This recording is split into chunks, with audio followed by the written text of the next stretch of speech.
Solo levelling episode 8 की शुरुआत में हम जिन्वू को देखते हैं जो कि अपनी मॉम से हॉस्पिटल में मिलने आया हुआ होता है और वो उसी एलिक्सर ऑफ लाइफ के बारे में भी सोच रहा होता है। वो सोचता है कि मुझे उसे बनाने के लिए 3 इंग्रेडिएंट्स की जरूरत है जिनमें से मेरे पास अभी एक भी नहीं है, लेकिन मैं ये जानता हूँ कि वो मुझे डीमन कार्लसन में ही मिलेंगे। लेकिन अगर मैं वहाँ बिना स्ट्रॉन्ग हुए गया तो मैं जरूर मारा जाऊंगा, इसलिए मुझे और भी ज्यादा स्ट्रॉन्ग होने की जरूरत है। सीन शिफ्ट होता है और हम जिन्हो को जिन्हो के साथ देखते हैं जहां वो जिन्हो को कहता है कि मैं तुम्हारे साथ काम करने के लिए तैयार हूं, लेकिन मेरी कुछ शर्तें हैं। जिन्हो पहले तो उसके मान जाने की वजह से काफी ज्यादा खुश होता है और कहता है कि मैं तुम्हारी हर एक शर्त मानूंगा। जिन्हो बताता है कि डंजन में हम दोनों अकेले ही जाएंगे। जो सुनकर जिन्हो हैरानगी से पूछता है कि क्या हम लोग सी रैंक की डंजन को अकेले क्लियर करेंगे, लेकिन सी रैंक की डंजन को क्लियर करने के लिए हमें कम से कम 8 लोगों की जरूरत होती है। तो जिन्हो कहता है कि हम अपना कोटा पूरा करने के लिए लोगों को हायर कर लेंगे,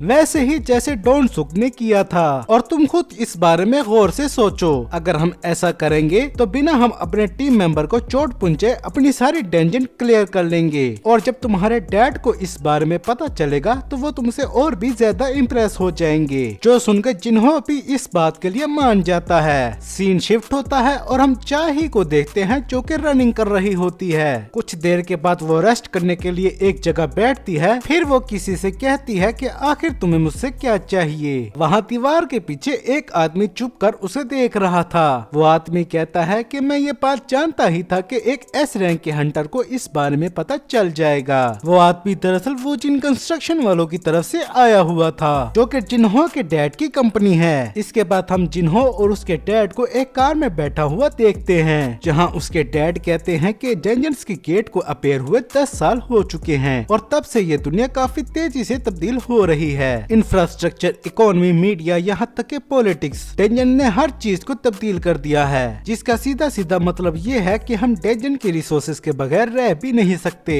और सिर्फ हंटर ही है जो कि उन रिसोर्सेज को इकट्ठा कर सकते हैं। और हंटर एसोसिएशन उन हंटर के ऊपर निगरानी रखती है। एसोसिएशन अवेकनिंग करने वाले हंटर्स को रजिस्टर करती है और उनके काम को भी संभालती है, और अगर डंजन ब्रेक हो जाए तो वो उस मामले को भी संभालती है। मगर एसोसिएशन एक स्टेट फंक्शन से ज्यादा कुछ नहीं है। डंजन से मिलने वाले रिसोर्सेज का सबसे ज्यादा फायदा गिल्ड को होता है। फिर वो बताते हैं कि इस कंट्री में 5 बड़े गिल्ड हैं, Hunter guild, white tiger guild, reaper guild, fame guild और नाइट गिल्ड, जिनकी डंजन की रिसोर्सेज के ऊपर मिनोपली है। और मुझे लगता है कि हमें भी हाथ पे हाथ रखकर बैठा नहीं रहना चाहिए। इस वजह से हमें भी चाहिए कि हम एक गिल्ड बना लें। जिन्हो कहता है आपने बिल्कुल सही कहा। फिर वो अपने मन में सोचता है कि अगर हम एक एस रैंक के हंटर को अपना बिजनेस पार्टनर बनाएंगे तो इसमें काफी ज्यादा खतरा है, इसलिए मैं इसे अपने तरीके से करना चाहता हूँ। इसके बाद हम जिन्हो को देखते हैं जो कि अपनी डेली क्वेस्ट पूरी करने के लिए जॉगिंग कर रहा होता है और वो अपने स्टेटस विंडो में देखता है कि इस बार उसकी एक्स्ट्रा एक्सरसाइज काउंट नहीं हो रही है। वो सोचता है लगता है कि पहले सीक्रेट क्वेस्ट में जो कर्स रैंडम टूल बॉस था अब मुझे वो नहीं मिलने वाला। मुझे तो लगा था कि मुझे डीमन कार्लसन की जैसी एक और वैल्यूएबल चीज मिल जाएगी,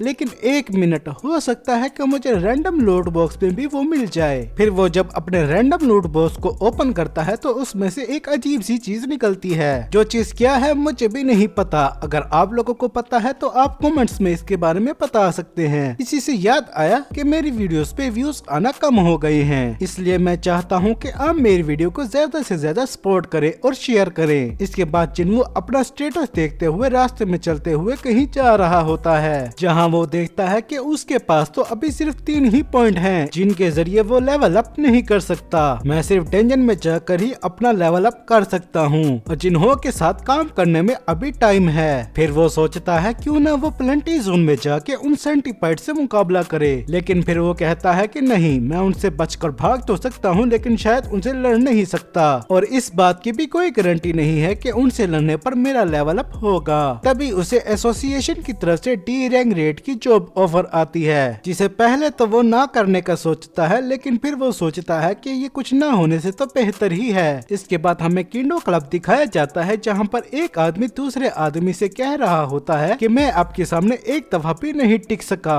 हम देखते हैं कि ये आदमी और कोई नहीं बल्कि मिस्टर सोंग होते हैं। मिस्टर सोंग कहते हैं नहीं, मैं तकरीबन तुमसे हारने ही वाला था, वो आदमी कहता है लेकिन मैं आपके फुल पोटेंशियल पर लड़ना चाहता था। मिस्टर सोंग कहते हैं अब जाने भी दो, मुझे अपना हाथ गवाए कई महीने गुजर चुके हैं। तभी मिस्टर सोंग को भी उसी जॉब की ऑफर आती है। वो आदमी मिस्टर सोंग से कहता है मुझे तो लगा था कि आप रिटायर हो गए हैं। जो सुनकर मिस्टर सोंग कहते हैं तुम शायद ठीक कह रहे हो। एक बूढ़ा आदमी जिसने अपना हाथ ही गवा दिया वो शायद अब ज्यादा काम नहीं आ पाएगा। वो आदमी कहता है नहीं, मेरे कहने का ये मतलब बिल्कुल भी नहीं था। मिस्टर सोंग कहते हैं लेकिन अपना हाथ गंवाने के बावजूद भी मैं सरवाइव कर गया। अब मेरे पास जो कुछ भी है इसके जरिए मैं सोसाइटी को कंट्रीब्यूट करना चाहता हूँ। इसके बाद हम किम को देखते हैं जो कि अपनी फैमिली के साथ बैठा हुआ होता है। वो अपनी बीवी से कहता है कि मुझे एक और रेड पर जाने का काम मिला है, मगर उसकी बीवी कहती है लेकिन आपको हंटिंग की बजाय कोई और काम करना चाहिए क्योंकि आप पिछली रेड में मरते मरते बचे थे। तभी किम की बेटी उसके पास आ जाती है और वो उसे उठा लेता है। किम कहता है लेकिन हमारे बच्चे बड़े हो रहे हैं और हमें उनकी पढ़ाई के लिए पैसों की जरूरत है और तुम इस बात की फिक्र मत करो। एसोसिएशन मेरे जैसे किसी लो लेवल हंटर को किसी खतरनाक काम के लिए नहीं भेजेगी। पिछली दफा जो कुछ हुआ था वो बस एक इत्तेफाक था। इस वजह से उसकी बीवी भी मान जाती है। तभी किम की बेटी उससे पूछती है पापा क्या आप स्ट्रॉन्ग हैं? किम कहता है हाँ, तुम्हारे पापा काफी ज्यादा स्ट्रॉन्ग हैं जो कि मॉन्स्टर्स को मारते हैं। इसके बाद हम बी को देखते हैं जो कि जोंग हिन से बात करने आया हुआ था। वो दरअसल जोंग हिन से नाराज था क्योंकि उसी की वजह से बी को इंटरव्यू देना पड़ा। वो जोंग हिन से कहता भी है जरूर इस इंटरव्यू के पीछे तुम्हारा कोई मकसद होगा। जोंग इन कहता है चेयरमैन गू ने मुझे ऐसा करने के लिए कहा था। उनका कहना था कि कोई समझदार और टैलेंटेड हंटर ऐसा काम करे। शायद वो मेरी बात कर रहे थे। बी कहता है अच्छा ठीक है, अब मुझे ये बताओ कि तुमने मुझे यहाँ क्यों बुलाया है, इससे पहले कि मैं तुम्हें कच्चा चबा जाऊं। जोंग इन उसे एक रिपोर्ट दिखाते हुए कहता है मैं चाहता हूँ कि तुम इस बारे में जानो।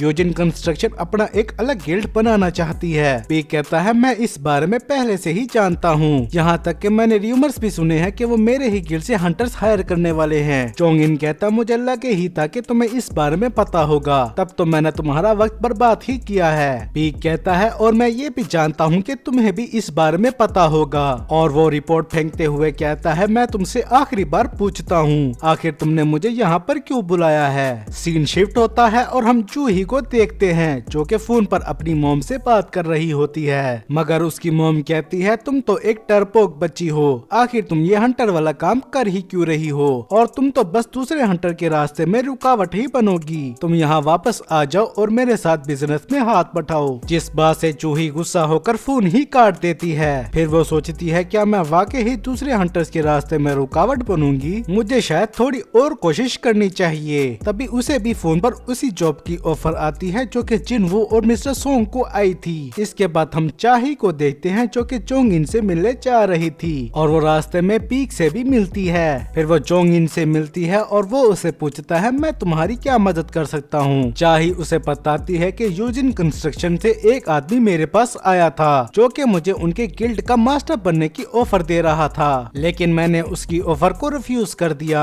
जोंग इन कहता है मुझे ये बात जानकर काफी ज्यादा खुशी हुई, तुम्हारा मुझे ये बात बताने का शुक्रिया। चाही कहती है नहीं, मैं दूसरी वजह से परेशान हूँ। अभी मैंने बी को यहाँ से जाते हुए देखा, आखिर आप दोनों ने आपस में क्या बात की। इसके बाद हम बी को देखते हैं जो कि बार में बैठकर जोंग इन की बातों के बारे में सोच रहा होता है। वो दरअसल उसे जेजू आइलैंड के ऊपर दोबारा से रेड करने के बारे में कह रहा होता है, जहाँ पर एक एस रैंक की डंजन का गेट ओपन हुआ था और हमें फर्स्ट एपिसोड के बिल्कुल शुरू में भी इस बारे में दिखाया गया था। हम पिछली रेड में फेल हो गए थे और पब्लिक भी हमें क्रिटिसाइज करने के बाद इस चीज के बारे में भूल गई थी, लेकिन मैं उस जगह को कभी नहीं भूल सकता और न ही ये कि वहाँ पर आखिर क्या हुआ था। इसलिए मैं आगे उस डंजन को क्लियर करने के बारे में सोच रहा हूँ। इसलिए मैं ज्यादा से ज्यादा अलायंस बना रहा हूँ और अपने हंटर्स को ज्यादा से ज्यादा ट्रेन कर रहा हूँ और हमें पब्लिक ओपिनियन को भी चेंज करने की जरूरत है। पीक कहता है तो इसी वजह से तुमने मेरे लिए वो इंटरव्यू अरेंज करवाया था। फिर जोंगिन याद करता है तुम्हारा भी तो उस डंजन में कुछ छूट गया है। पीक याद करता है कि उस आइलैंड में उसके दोस्त बाकी सब लोगों की जान बचाने के चक्करों में वहाँ मारे गए थे। इसके बाद हम एक जगह में दो आदमियों को आपस में बात करते हुए देखते हैं, जहाँ पर एक आदमी दूसरे आदमी को कुछ लोगों को मारने का कह रहा होता है। इसके बाद हम जिनवू को देखते हैं जो कि अपना काम करने के के लिए जा रहा होता है। जिन्हा पीछे से आकर कहती है आज तो हॉलीडे है, तो क्या तुम आज भी काम करने के लिए जाओगे? मुझे यकीन नहीं हो रहा है कि तुम वही आदमी हो जिसे अपनी हर रेड के बाद आराम करने की जरूरत पड़ती थी। लगता है तुम जो ट्रेनिंग कर रहे हो उसका वाकई में काफी ज्यादा फायदा होता है। इसके बाद जिन्वू उसे बाय बोलकर वहाँ से जाने लगता है, मगर जिन्हा कहती है क्या तुम अपना सामान लेकर नहीं जाओगे? जिन्वू कहता है फिक्र करने की कोई बात नहीं है। ये कहकर वो वहाँ से चला जाता है। उसके जाने के बाद जिन्हा कहती है ये तो ऐसा लग रहा है जैसे तुम शॉपिंग करने जा रहे हो। इसके बाद हम मिस्टर सोंग को देखते हैं जो कि अपने काम पर जाते हुए सोच रहे होते हैं कि मैं किसी फिजिकल एबिलिटी के साथ अवेकन नहीं हुआ, यानी कि अगर मैं एक अच्छा तलवारबाज हूँ भी तब भी वो मॉन्स्टर के खिलाफ बिल्कुल बेकार है, जबकि इसके बदले मैं एक मैजिकल यूजर बना हूँ। हो सकता है कि ये काम किसी वजह से ही हुआ होगा। तभी वो जिन्वू को अपने सामने से गुजरता हुआ देखते हैं, जिसे पहली बार तो वो उसे पहचान नहीं पाते, लेकिन जब जिन्वू उन्हें बुलाता है तो वो उसे पहचान जाते हैं। वो उसे कहते हैं तुम तो कुछ महीनों में कुछ ज्यादा ही तब्दील हो गए हो, और वैसे तुमने तो अपना पाँव गवा दिया था ना? जिन्वू उन्हें कहता है जब मेरी हॉस्पिटल में आंख खुली थी तो ये वापस आ चुकी थी। मिस्टर सोंग यही समझते हैं कि जो लोग इसको बचाने आए होंगे उनमें कोई हाई रैंक हीलर मौजूद होगा जिसने वक्त रहते जिन्वू को हील कर दिया होगा। इसके बाद वो दोनों आपस में बातें करते हुए जाने लगते हैं और वो उस जगह पर पहुंच जाते हैं जहां पर उन्हें रेड करने के लिए आना था, जहां पर जूही, किम और एक और आदमी भी होता है जो कि उस डबल डेंजन से बच गया था, मगर वो दोनों जिन्वू से अपनी नजरें नहीं मिला पाते। मिस्टर सोंग अपने मन में सोचते हैं ऐसा तो होना ही था क्योंकि हमने अपनी जान बचाने के लिए जिन्वू को सैक्रिफाइस कर दिया था, और इत्तेफाक से जो लोग भी उस डबल डेंजन में बच गए थे वो सभी यहाँ पर मौजूद हैं। जूही जिन्वू को वहाँ पर देखकर काफी ज्यादा खुश हो जाती है और वो कहती है कि अब तुम उससे ज्यादा बेहतर हो जब मैं तुमसे हॉस्पिटल में मिलने आई थी। तभी उनके पास एक गाड़ी आकर रुकती है जिसके अंदर से 3 कैदी बाहर आते हैं और वो जूही को बड़ी बुरी नजर से देख रहे होते हैं। तभी एक हंटर उनके पीछे से आकर उन्हें चुप रहने का कहता है। इस आदमी का नाम कांग ताइसिक होता है। मिस्टर सोंग उनके ऑफिसर से पूछती है कि आखिर यहाँ पर क्या चल रहा है। वो ऑफिसर बताती है कि ये तीनों ही कैदी हैं, मगर ये लोग हंटर्स भी हैं, इसलिए ये यहाँ पर सब्स्टिट्यूट हंटर के तौर पर काम करेंगे। जो सुनकर मिस्टर सोंग कहते हैं क्या सब्स्टिट्यूट हंटर, तो क्या हम लोग क्रिमिनल के साथ काम करने वाले हैं? वो ऑफिसर बताती है कि बेशक वो लोग मुजरिम हैं, लेकिन वो यहाँ पर अपनी सजा कम करने के लिए आए हैं। एसोसिएशन के पास वैसे भी काम करने के लिए हंटर्स की कमी रहती है। मुझे उम्मीद है कि आप हमारी बात समझ गए होंगे,